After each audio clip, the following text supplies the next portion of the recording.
Hello प्यारे बच्चों, आज हम आपको बताएंगे हीमोग्लोबिन के बारे में। ये हीमोग्लोबिन कहाँ पाया जाता है, इसका क्या कार्य होता है, इसके बारे में हम आपको बताएंगे। अब बहुत से बच्चे बताते हैं कि अब पूछो हीमोग्लोबिन कहाँ पाया जाता है, बता देते हैं कि शरीर में पाया जाता है। तो शरीर में तो बहुत सारी चीज़ें पाई जाती हैं, लेकिन मैन कहाँ हो जाता है। अब जैसे हमारा उत्तर प्रदेश है, अब उत्तर प्रदेश कहाँ पाया जाता है, आपको कहते हैं दुनिया में पाया जाता है। तो दुनिया में तो बहुत सारी चीज़ें पाई जाती हैं।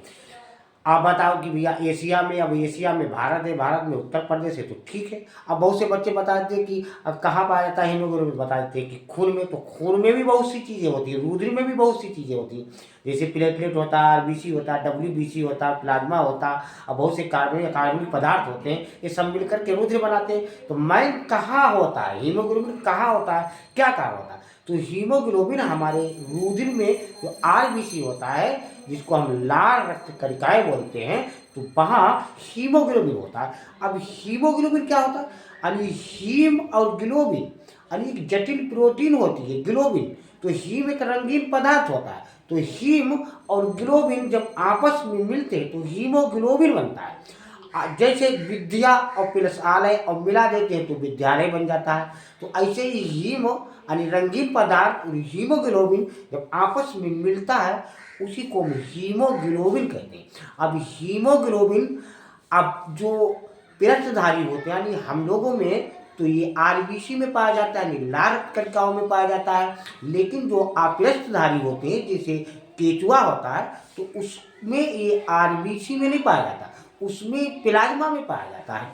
और इसका कार्य क्या होता है, ऑक्सीजन को लेकर के, यानी हीम और ग्लोबिन, तो हीमोग्लोबिन और उस ऑक्सीजन मिल गई तो हो गया ऑक्सी हीमोग्लोबिन। तो ये ऑक्सीजन को ले जाने का, परिवहन का कार्य करता है, और ऊतकों में, हमारे शरीर में ऊतकों और कोशिकाओं तक सभी स्थानों पर ये पहुंचा देता है ऑक्सीजन को।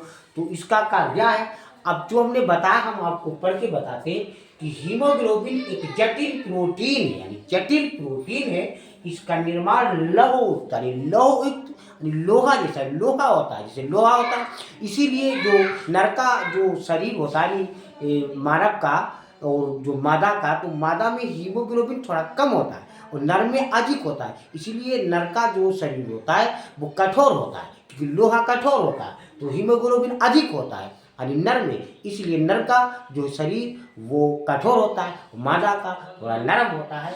तो एक जटिल प्रोटीन होती है, और सभी पिरस्धारी लोग, यानी पिरस्धारी हम लोग हैं, तो ये लाल रक्त कणिका, जिसको हम आरबीसी या लाल रक्त या रेड ब्लड कॉर्पस्कुलर बोलते हैं, में पाया जाता है।